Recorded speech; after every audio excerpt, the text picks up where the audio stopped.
Hello, welcome back to Backstage and Beyond. My name is Hithan Mistry, and today I bring to you a day, the festival called the Indian Summer that happens in Leicester, organised by Inspirate and directed by Chitan Anand.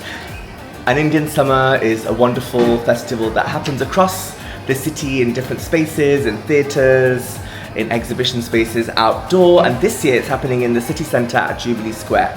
So let's check it out and come along with me and let's have fun.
I get it.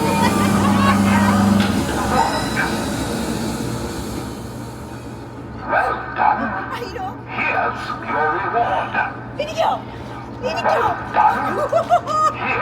your reward. Well done. Here is your reward.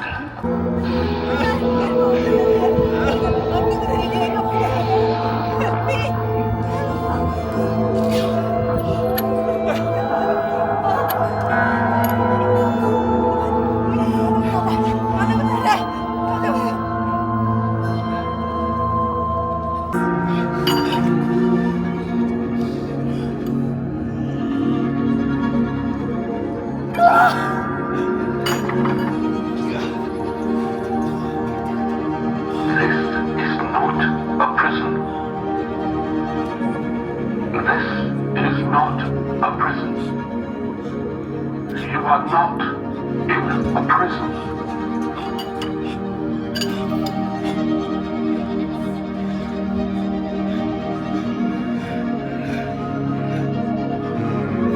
Stop. Stop. Stop. Stop.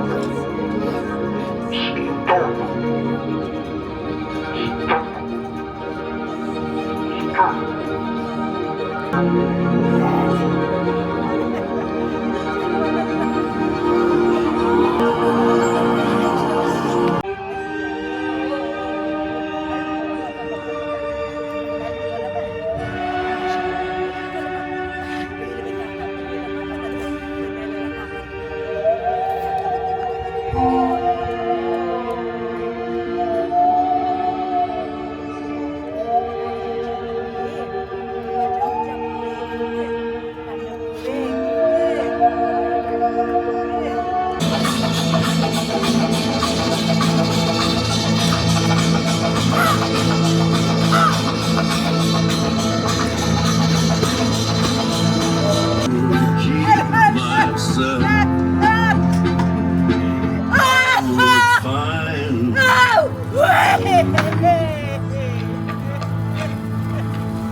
Talk about food, democracy.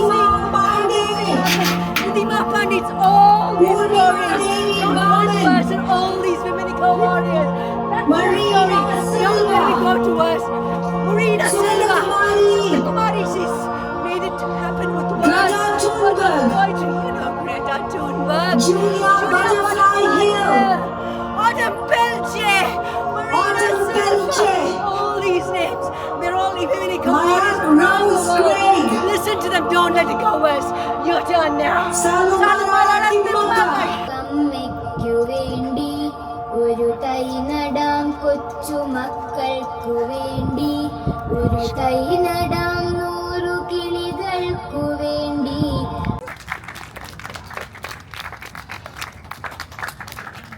Thank you, everybody. Thank you very much. Previous production Lives of Clay, I wanted to actually work with clay, explore the language of dance and clay, or movement in clay, let's put it that way, further. So I actually got chatting with David Glass because it felt like a natural progression. It's just one of the instinctive things that happen. Yeah. And then we talked about what the few elements that I'm very keen to explore. One is to do with humor. And then the other was to do with how you again integrate clay with movement, but in a different way to how it's been done in the past. And then we started talking about, I was very keen on again this idea of the feminine principle, as in, that it happens in the idea of the feminine principle as in Tirukuttu, the street tradition in southern India. And the idea of Parashakti, or the feminine divine, is the idea of interconnectivity. Those are the aspects of her that I wanted to explore. The idea of interconnectivity and where she sees herself perform again and again, just for the sheer joy of it, through the eyes of an audience. You see, so she performs for herself, and she, again, the idea of abundant creativity, just for the sheer joy of it. Those are the three things that aspects of the feminine divine I talked about. The elements. We said, what is this language we developed to express with what we want to say? That's how this language developed. So I didn't have to hold on to Bharatanatyam or anything. I just had to hold on to the theme and just go with it, rather than box it into any particular language. Movement, or like it has to be like choreography. No. But it's theatre, and it really makes sense. So making use of props and music and like and that idea, and beautiful. I just loved it. I think it was so. Thank you. The elements that you could. It's so abstract, but what you're trying to say is quite clear. You can't just sit as a passive audience, which happens sometimes in dance. Yes. When you watch. Yeah. But thank you so much. Pleasure, absolute pleasure. Thanks. And-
Kavya shining. Amazing, yeah. Very nice. No. You are phenomenal. Then shut up. She is just dynamo.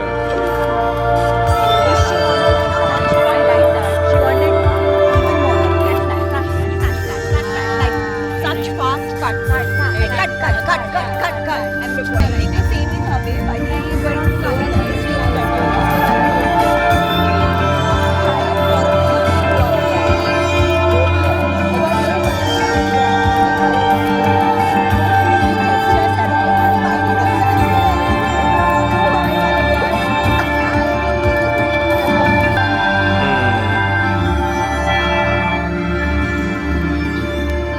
panning back to you. He basically ran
into you, Sham, for this amazing performance.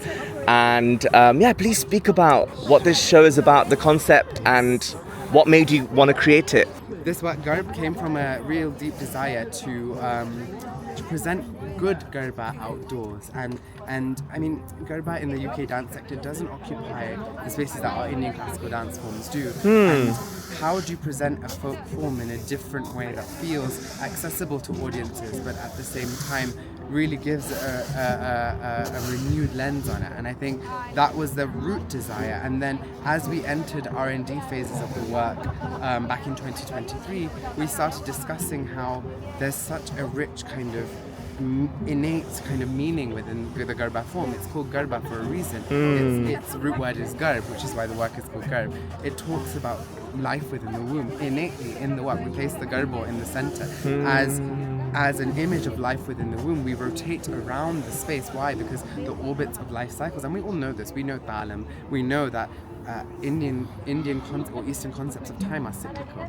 So in a world that presents time in a kind of linear way, especially in the West, we are presenting this idea that there is this cycle of life, there is this beautiful kind of rejuvenation and rebirth from death. And we were lucky enough to work with, in 2025, when we re-looked at the work with Parvati Chaudhary, who worked as a dramaturg on this. And she really kind of brought the narrative out. How can we take an abstract form, which we do with our Indian classical forms. We take the Indian classical form, we look at the kind of abstract movements, and we apply concepts to it, right? In movement sequences. So we wanted to do that with the Garba form. The claps, they don't mean anything, but they carry an energy. How do we, from those, create movement sequences that tell a narrative, negotiates taking a community form into a professional dance setting? How do we allow audiences to still connect with it? Like we have this idea of rasa and bhav in Indian classical dance, right? When we portray emotion, bhav, and audiences are moved by it, hopefully, rasa. And how do we take that with Garba, it's more you experience the rasa of Garba is through dancing it. Especially when creating a work outdoors, like there has to be kind of an extension to that, because the work has to be a little more accessible. We don't have program notes readily available, and the themes of the work really need to speak. And we all experience human emotions, and we've all been to like watch contemporary dance where they don't necessarily spoon feed us what is going on, and we may have a very different interpretation to what the actual program notes say. And each person has their own reading of it. And that's the beauty of this. I think that person, through their own lived experiences, through their own way of life, through their own kind of understanding of the form, reads very differently. And that's okay. I think we've had, even just in these kind of, we've just done 3 shows, we've got 1 more.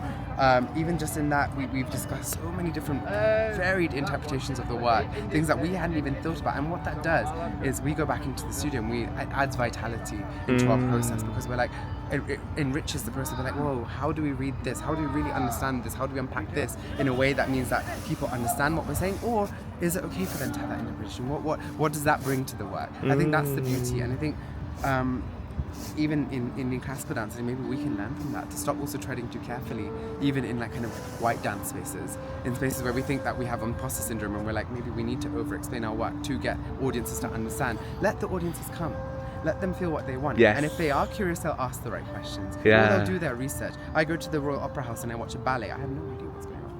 I don't know what movements mean and what their mimes mean. Yeah. I'll read the program notes after. Or I'll ask questions, or I'll figure it out, or I'll feel something that feels innate to me, and that's my own little takeaway. I think we can take things a little less seriously and be like, this is what it is, your interpretation is valid, and that just adds so much richness to our understanding of everything.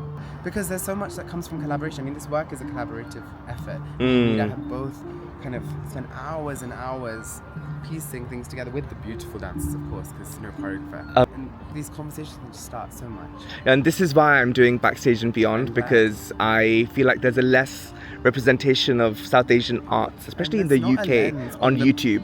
But also on the lens that we place is on performance, the final product. What we don't understand is that this piece took 3 years to make. Right. I wrote my first application for this piece back in 2022. Ooh.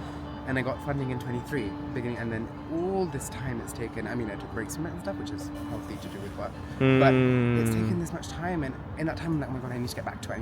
And actually, like, letting a work breathe, letting it brew, and be like, okay, we made that. How do we make it what we want it to? Take those steps. I think that process is so enriching in itself. Like taking time to make a work a real work. And again, it comes back to what the work needs. Some work can happen very easily, and other work needs time to brew and really like establish. Thank you so much, Sham, and congratulations for your nomination. Thank you. For the, Yes, how do you say, actor? I think it's actor. Actor? Eastern Eye actor. That's huge. It is huge.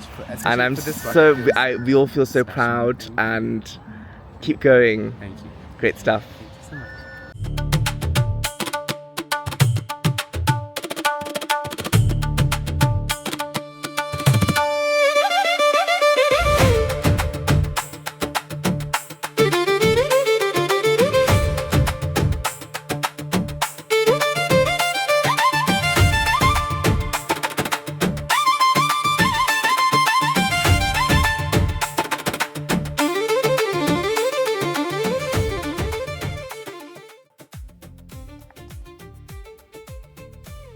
So I'm now back home after watching the amazing second day of the Indian Summer Festival.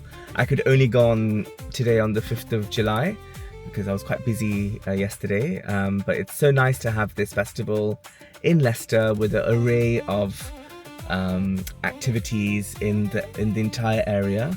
So Summer on the Square, they host this Indian Summer Festival produced by Inspirate, and I had such a great time watching Holy Dirt by Vidya Tirunarayan, then watching Garb by Sham Datani and Meera Salat. I thought it was a really powerful and emotional and really visceral piece. So if you like this video, give it a like and subscribe to my channel. It really helps me out, and I'm really grateful for all the support that I've received so far, and thank you for watching, and I hope to see you in another Backstage and Beyond by myself, Hitan Mistry. Bye!